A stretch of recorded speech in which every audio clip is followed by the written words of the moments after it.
Ahmedabad plane crash के पीछे एक मेजर गलती सामने निकल कर आ रही है शुरुआती एनालिसिस के हिसाब से। अगर आप प्लेन के इस फुटेज को गौर से देखोगे तो इसमें आप 3 अनयूजुअल चीजें नोटिस करोगे। नंबर 1, इस प्लेन के विंग्स रिट्रैक्टेड है यानी कि स्ट्रेट है। नंबर 2, इस प्लेन के व्हील्स यानी इसका लैंडिंग गियर अंदर ही नहीं गया है। और नंबर 3, इसका नोज अपवर्ड फेसिंग है, जैसे कि टेक ऑफ करने की कोशिश कर रहा है। अब ये बेसिकली एक बहुत ही वियर्ड और कॉन्ट्रास्टिंग कॉन्फ़िगरेशन है, क्योंकि बेसिकली इस कॉन्फ़िगरेशन के हिसाब से प्लेन टेक ऑफ और लैंड दोनों एक साथ करने की कोशिश कर रहा है।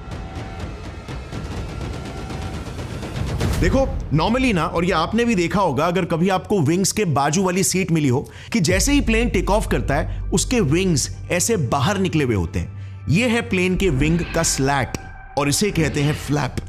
ये दोनों टेक ऑफ के वक्त यूजुअली 10 से 15 डिग्री का टिल्ट बनाकर एक एंगल ऑफ अटैक क्रिएट करते हैं, ताकि विंग्स एक कर्व्ड शेप बना सके और फ्लाइट को लिफ्ट मिले। प्लेन का टिप भी इसी दौरान ऊपर की ओर होता है और तुरंत व्हील्स भी अंदर चले जाते हैं। ये एक एरोडायनामिक स्ट्रक्चर क्रिएट करता है, जिसकी वजह से ही लिफ्ट क्रिएट होता है और प्लेन सक्सेसफुली टेक ऑफ कर पाती है। और फिर एक बार जब एरोप्लेन सही ऑल्टीट्यूड तक पहुंच जाए, सिर्फ इसी के ही बाद इसके विंग्स के ये पार्ट्स रिट्रैक्ट यानी कि अंदर खींच लिए जाते हैं। बट अनफॉर्चुनेटली जैसे हमने क्लिप में देखा, टेक ऑफ के वक्त यही विंग्स बाहर ही नहीं निकले, यानी कि कॉन्फ़िगरेशन बिल्कुल 0 डिग्री पर था और इवन प्लेन के व्हील्स यानी कि लैंडिंग गियर अंदर नहीं गए।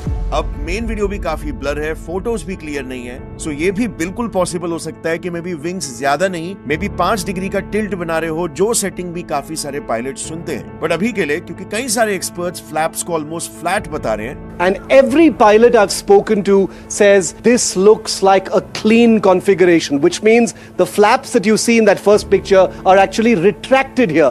हम इस केस को पहले कंसिडर करते हैं हमारे एनालिसिस में।